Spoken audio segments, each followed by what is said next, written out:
Hello friends, आज हम लोग क्लास 9 के चैप्टर नंबर फर्स्ट के बारे में बात करेंगे जिसका नाम है number system. So number system को डिफाइन कैसे करते हैं, सबसे पहले उसका डेफिनेशंस देख लेते हैं। देखिएगा बहुत ध्यान से आप लोग। इस पूरे वीडियो में हम लोग मेनली बात करेंगे कॉन्सेप्ट, नंबर सिस्टम के कॉन्सेप्ट के बारे में। एग्जाम्पल्स थोड़े कम होंगे, अगले वीडियो में एग्जाम्पल्स भी कराएंगे। तो सबसे पहले कॉन्सेप्ट देख लेते हैं नंबर सिस्टम के। सो डिफिनेशंस क्या होते हैं नंबर सिस्टम के। So it is defined as an system of writing for expressing number. किसी भी नंबर को एक्सप्रेस करने के लिए जो भी सिस्टम डिफाइन किया गया वो नंबर सिस्टम कहलाता है। नंबर कितने प्रकार के होते हैं? नंबर दो प्रकार के होते हैं। कौन कौन से होते हैं? रियल नंबर होते हैं और इमेजिनरी नंबर होते हैं। कितने प्रकार के होते हैं? दो प्रकार के। कौन कौन से? रियल नंबर्स और इमेजिनरी नंबर्स। इमेजिनरी नंबर आपके सिलेबस में नहीं है, तो हम लोग सिर्फ रियल नंबर्स के बारे में ही पढ़ेंगे। सो रियल नंबर कौन कौन से होते हैं? नेचुरल नंबर्स हो गए, होल नंबर्स हो गए, इंटीजर्स आ गए रियल नंबर्स के अंदर, रेशनल नंबर्स हो गए, इरेशनल नंबर्स हो गए।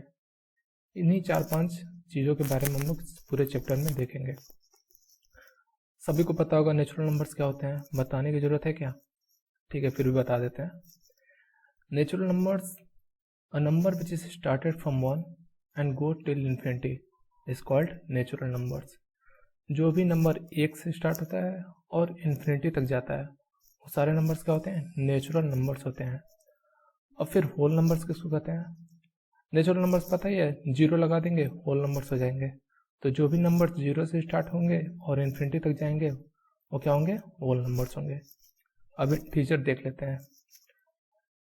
जो नेचुरल नंबर्स होते हैं और होल नंबर्स होते हैं हमेशा जीरो से अधिक होते हैं, मीन्स ये पॉजिटिव होते हैं। लेकिन इंटीजर के केस में ऐसा नहीं होता है। इंटीजर नेगेटिव भी हो सकते हैं, इंटीजर पॉजिटिव भी हो सकते हैं। तो like -3, -2, -1, 0, 1, 2, 3 are all integers. Represent करने का तरीका z होता है और q होता है।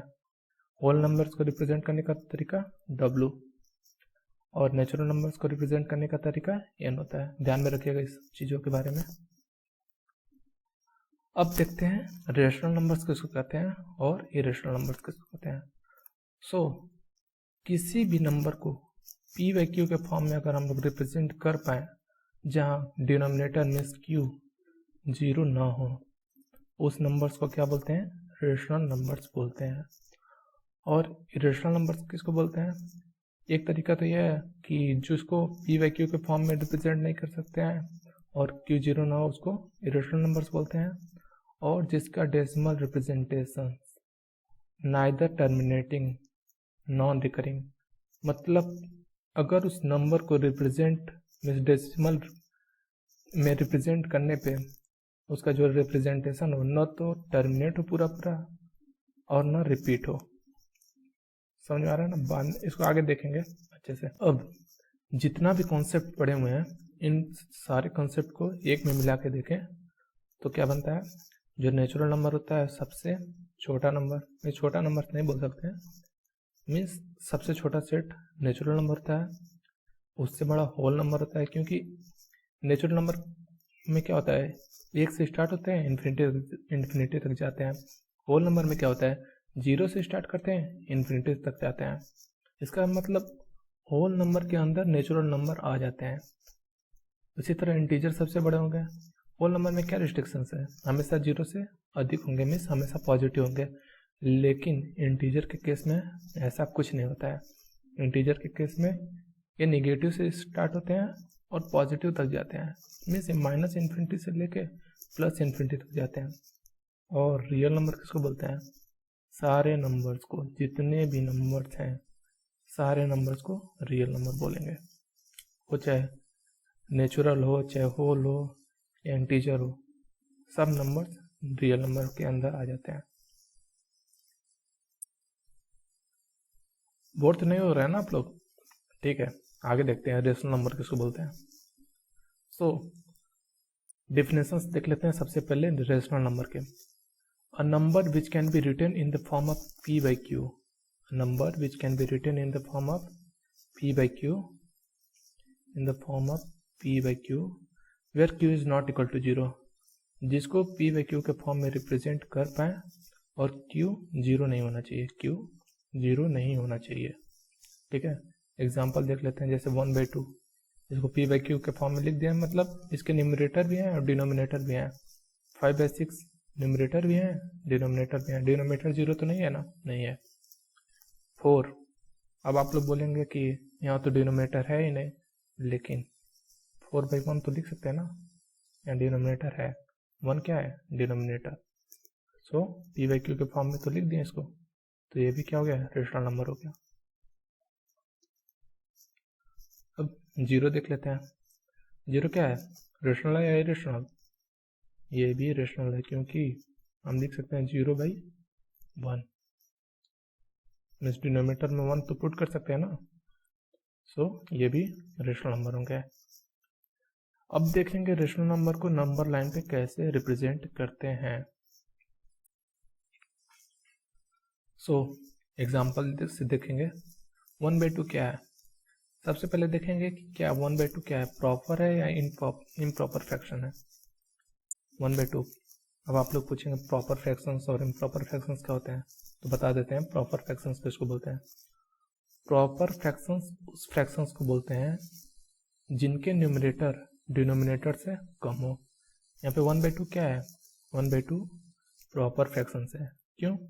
क्योंकि न्यूमरेटर कम है. न्यूमरेटर 1 है ना, जो कि कम है डिनोमिनेटर से, 2 से कम है, तो इसे प्रॉपर फ्रैक्शंस बोलेंगे. और फिर अब देखेंगे कि क्या इसके वैल्यू किसके और किसके बीच में पढ़ सकते हैं. प्रॉपर फ्रैक्शंस के तो वैल्यू हमेशा 0 और 1 के बीच में ही पढ़ेंगे, उससे बड़ा तो होगा नहीं. कोई भी प्रॉपर फ्रैक्शंस हमेशा 0 और 1 के बीच में ही आएगा. सो हम लोग यहाँ पे क्या किए, एक नंबर लाइन ड्रॉ कर लिए. नंबर लाइन ड्रॉ कर लिया, बीच में क्या होता है? 0 होता है. ये 0 होता है. ये क्या होता है? Left hand side means negative part. ये क्या होता है? Negative part. और ये क्या होता है? 0 के इधर वाला क्या होता है? Positive part. पता है कि नहीं सबको? सो 0 के इधर सारे पॉजिटिव, 0 के इधर सब निगेटिव. अब देखेंगे कि डिनोमिनेटर में क्या है. डिनोमिनेटर में 2 है और इसकी वैल्यू कहाँ से कहाँ तक लाई करता है? 0 से 1 के बीच में. तो 0 से 1 के बीच में 1/2 है. डिनोमिनेटर में क्या है? 2 है. तो 0 से 1 के बीच में हम लोग 2 पार्ट करेंगे. इनके 2 पार्ट कर दिए. एक पार्ट और ये 2 पार्ट. अब नोमिनेटर में जितना दिया है 1 दिया है, तो 1 पार्ट ले लेंगे. तो एक पार्ट ले लिए जो रिप्रेजेंट करेगा 1/2.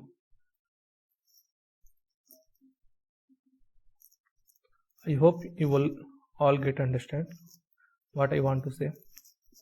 सभी को समझ में आ रहा है ना? आ ही रहा होगा. ठीक है ना?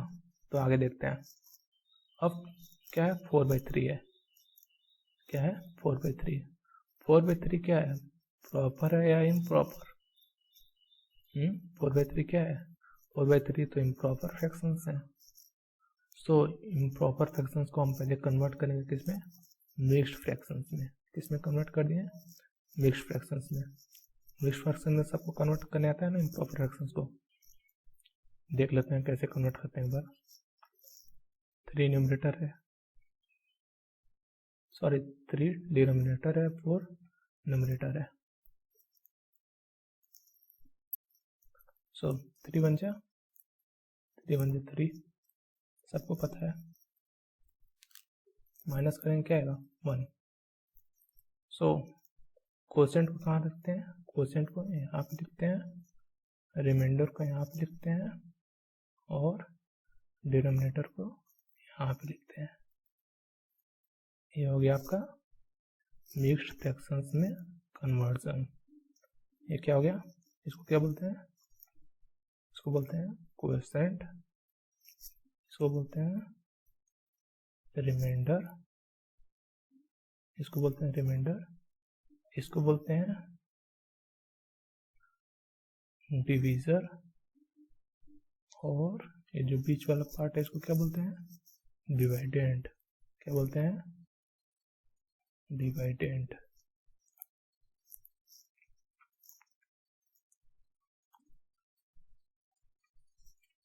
तो इसको डिवाइडेंड बोलते हैं।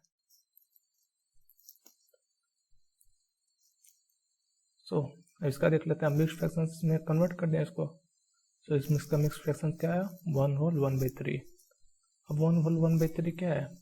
1 से तो बड़ा है ना, 1 से बड़ा होगा।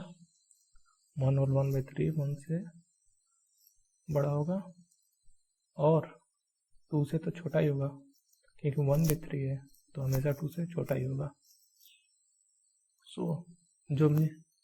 जो ये क्वोशेंट वाला पार्ट है ना मिक्स फ्रैक्शन का, उसको तो नंबर सिस्टम पे पूरा लेंगे। क्या 1 को तो पूरा लेंगे। अब 1 और 2 के बीच में हमको पार्ट करना पड़ेगा।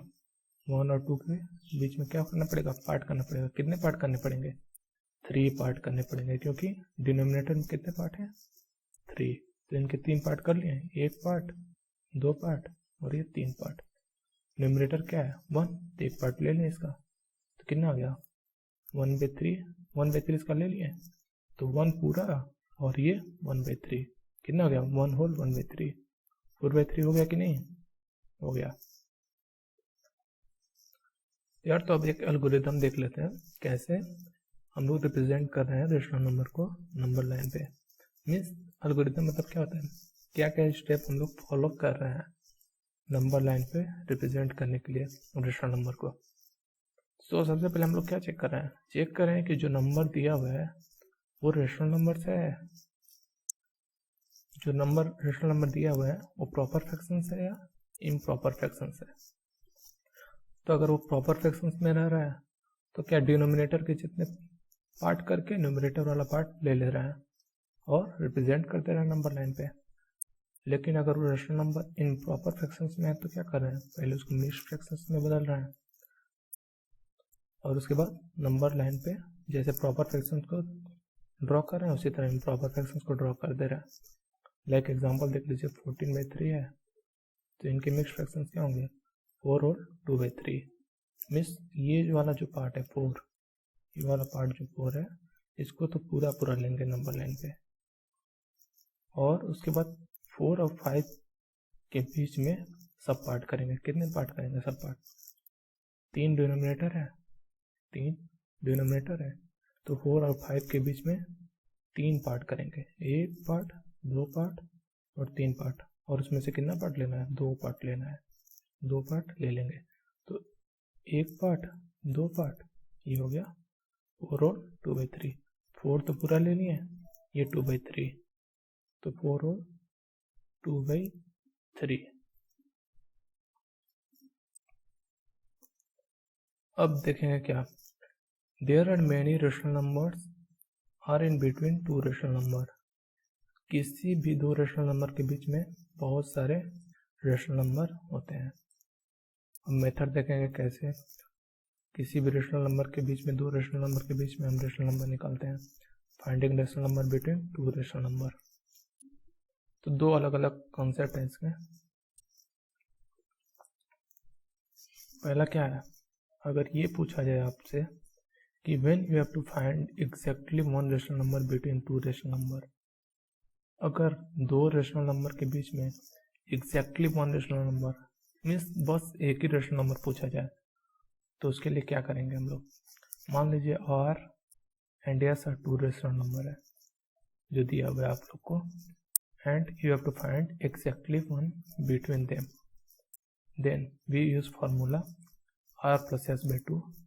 R और S को जोड़ लेंगे और उसके बाद उसको क्या करेंगे? 2 से डिवाइड कर देंगे, तो आ जाएगा क्या? Rational number exactly in between them. Example देख लेते हैं, जैसे find exactly 1 rational number between 1 and 2। 1 और 2 के बीच में एग्जैक्टली 1 रेशनल नंबर हमको फाइंड करना है। तो R यहाँ पे क्या हो गया? R क्या हो गया अपना? 1 हो गया। S क्या हो गया अपना? 2 हो गया। R और S को जोड़ दें, R + S क्या हो गया? जोड़ दिया, उसको 2 से डिवाइड कर दिया। R + S को जोड़े 1 + 2/2, क्या हो गया 3/2, जो क्या हो गया exactly rational number between 1 and 2 which is 3/2. Now we take another example, like if the here we see that denominators are like 1 same, so we can easily find this. लेकिन अगर हम यहाँ पे ये देखें जैसे 2/3 हो गया और 5/6 हो गया, यहाँ पे क्या है denominators are not same, denominator same नहीं है, तो यहाँ पे थोड़ा मुश्किल है कि नहीं। ठीक है, इसको भी देख लेते हैं। थोड़ा सा कैलकुलेशन आप लोग मुश्किल पड़ेंगे, तो सबसे पहले क्या करेंगे r प्लस एस को जोड़ लेंगे। सबसे आसान तरीका होगा r प्लस एस को पहले जोड़ लेंगे, जोड़ने के बाद जो रिजल्ट आएगा उसके बाद 2 से डिवाइड करेंगे, तो exactly in between we can find the rational number. So r 2/3 yes 5/6, r plus S क्या हो गया 2/3 प्लस 5/6, एलसीएम ले लिए 6, 3 2 जा 6, 3 2 जा 6, फिर 2 into 2 4, 6 1 जा 6, 6 1 जा 6, 1 यहाँ पे 5 into 5 1 जा 5, 4 plus 5 9/6, 9/6 कट करेंगे तो क्या आ गया 3 3 जा 9, 3 2 जा 6, 3/2। तो r प्लस एस क्या आ गया 3/2, और क्यों क्या होगा r plus S by 2 means 3/2, 3/2/2 means 3/4, 3/2/2 3/4। सो अभी तो कंसेप्ट पढ़े हैं क्या, दो रेशनल नंबर के बीच में exactly one rational number find करने के लिए। अब क्या देखेंगे कि बहुत सारे रेशनल नंबर निकाल सकते हैं किसी दो रेशनल नंबर के बीच में, तो इसके लिए तो अलग कंसेप्ट होगा ना। अगर उस कंसेप्ट से चलेंगे तो बहुत लंबा हो जाएगा, बार बार आप लोग को 2 से डिवाइड करना पड़ेगा, फिर उन दोनों को दूसरे रेशनल नंबर को उठाना पड़ेगा, फिर 2 से डिवाइड करना पड़ेगा, जो काफ़ी बहुत ज़्यादा मुश्किल हो जाएगा। सो एग्जाम्पल के थ्रू समझेंगे। Find 4 rational number between 1 and 2। यानी क्या है 4 है, यानी क्या है 4, ये 4 रेशनल नंबर चाहिए हमको किसके किसके बीच में 1 और 2 के बीच में, है ना। तो क्या करेंगे इस 4 में ऐड 1 करेंगे, जितने भी चाहिए रहेंगे उसमें 1 प्लस करेंगे, ऐड 1 इन n क्या है 4 है, and then multiply in both numerator and denominator of given rational number. जो भी रेशनल नंबर दिया हुआ है उसके न्यूमरेटर और डिनोमिनेटर में ऐड 1 करके मल्टीप्लाई कर देंगे, तो n + 1 क्या हो गया n + 1 मीन्स 4 + 1, 4 + 1 5। ये रेशनल नंबर 1 एक यहाँ पे है जिसके न्यूमरेटर और डिनोमिनेटर में 5/5 से डिवाइड कर दिया, और दूसरा रेशनल नंबर क्या है 2 है जिसके न्यूमरेटर और डिनोमिनेटर में 5 से डिवाइड कर दिए।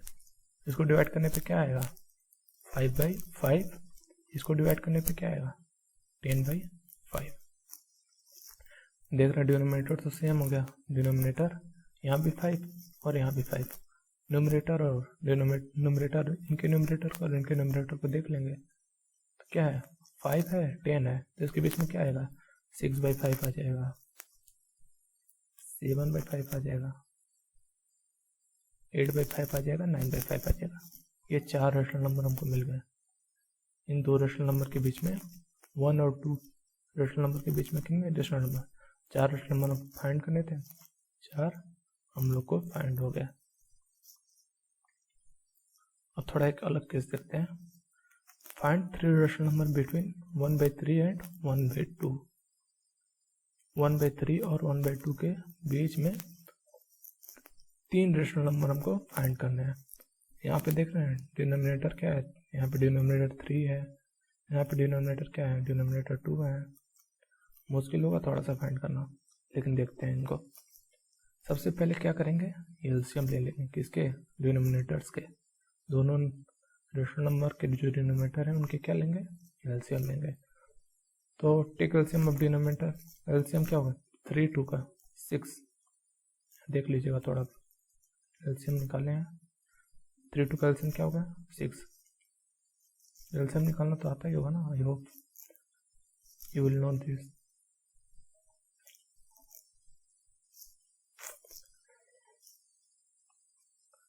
अब हमें क्या करना है, now make denominator as a 6। अब डिनोमिनेटर को क्या करना है, 6 करना है। जो रेशनल नंबर है, ये जो रेशनल नंबर है 1/3, 1/2, इनके डिनोमिनेटर को सेम करना है। तो कैसे सेम होगा, 1/3 कैसे, इसका डिनोमिनेटर में क्या है 6 आने चाहिए। तो 6 लाने के लिए क्या करेंगे, 2 से मल्टीप्लाई करेंगे। अच्छा, जब नीचे मल्टीप्लाई करेंगे तो ऊपर भी मल्टीप्लाई करना होगा। तो क्या हो जाएगा 2/6, 3 2 6, 2 1 6, 2 1 2 सॉरी, एंड 1/2 क्या है 1/2, इसके भी डिनोमिनेटर में 6 आना चाहिए। 6 लाने के लिए 3 से मल्टीप्लाई करेंगे, 3 से नीचे मल्टीप्लाई करेंगे तो 3 से ऊपर भी मल्टीप्लाई करना पड़ेगा। 3 2 6, 3 1 3, 3/6। क्या हो गया यहाँ पे 2/6 हो गया, यहाँ पे 3/6 हो गया। अब क्या, अब तो हो गया 3 रेशनल नंबर बिटवीन 2/6 एंड 3/6। 2/6 और 3/6 के बीच में 3 रेशनल नंबर फाइंड करने हैं। कितने रेशनल नंबर फाइंड करने हैं, 3 रेशनल नंबर फाइंड करने हैं। तो n क्या है 3 है, n+1 क्या हो गया, वही मेथड यूज करेंगे ऊपर वाला जो किए थे। n+1 क्या हो गया 4 हो गया। अब ये जो रेशनल नंबर है इसके न्यूमरेटर और डिनोमिनेटर में 4 से मल्टीप्लाई और डिवाइड करेंगे, इसके न्यूमरेटर डिनोमिनेटर में 4 से मल्टीप्लाई करेंगे। मीन्स 4 ऊपर मल्टीप्लाई करेंगे, 4 नीचे, 4 ऊपर 4 नीचे। क्या हो गया ऊपर 4 2 8, 6 4 24। यहाँ पे क्या होगा 4 3 12, 6 4 24। आ गया ना, डिनोमिनेटर क्या हो गया सेम हो गया, यहाँ भी सेम, यहाँ भी सेम। क्या 8 एंड 12 क्या आएगा बीच में, 9 आएगा, 10 आएगा, 11 आएगा। डिनोमिनेटर सेम है तो डिनोमिनेटर वैसे लिख देंगे, 9/24, 10/24, 11/24। क्या हो गया 3 रेशनल नंबर हो गए कि नहीं, पता कर लिया ना हम लोग। अब देखेंगे इरेशनल नंबर किसको बोलते हैं, किसको बोलते हैं irrational number, a number which can not be written in the form of p by q and q is not equal to 0। किसी भी नंबर को जिसको p by q के फॉर्म में नहीं लिखा जा सके और q 0 ना हो उसको क्या इरेशनल नंबर बोलते हैं। For example √2, √3, √5। √2, √3, √5 को कभी भी p by q के फॉर्म में नहीं लिखा जा सकता है। तो क्या हो गया रेशनल नंबर हो गया। पाई क्या होता है, pi is also a rational number. Pi क्या है, रेशनल नंबर है। अच्छा, जैसे रेशनल नंबर को नंबर लाइन पे रिप्रेजेंट किए हैं वैसे भी रेशनल नंबर को रिप्रेजेंट कर सकते हैं नंबर लाइन पे। तो उसके लिए आप लोग को थोड़ा ये ट्राइंगल के कॉन्सेप्ट पढ़ने पड़ेंगे, राइट एंगल ट्राइंगल के। अच्छा देखते हैं इसको। यार पिछली क्लास में सब लोगों ने ट्राइंगल देखा होगा, कौन सा ट्राइंगल है पता तो है ना, 90 डिग्री। जिस ट्राइंगल के क्या एक एंगल क्या 90 डिग्री होता है उस ट्राइंगल को क्या बोलते हैं, राइट एंगल ट्राइंगल बोलते हैं ना, है ना। तो ये क्या हो गया, राइट एंगल ट्राइंगल का क्या हो गया, बेस हो गया। ये क्या हो गया, परपेंडिकुलर हो गया। ये क्या हो गया, हाइपोटेनस हो गया। सभी लोगों ने पाइथागोरस थ्योरम भी पढ़ा होगा, याद है कि नहीं, कुछ बता देते हैं एक बार आप लोग को। पाइथागोरस थ्योरम क्या होता है, क्या होता है Pythagoras theorem. Pythagoras theorem hypotenuse का square equal to base square plus perpendicular square. थोड़ा सा इस कंसेप्ट को यूज करना है इसीलिए आप लोग को यहाँ पे बता दिया। सो √2 को, √2 क्या है, इरेशनल नंबर है, इसको क्या रिप्रेजेंट करना है किस पे, नंबर लाइन पे।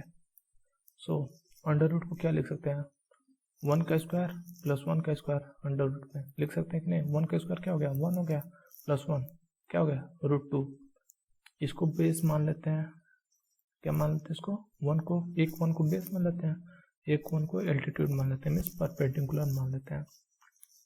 तो क्या हुआ यहाँ पे 1 क्या हो गया बेस हो गया, एक 1 परपेंडिकुलर हो गया।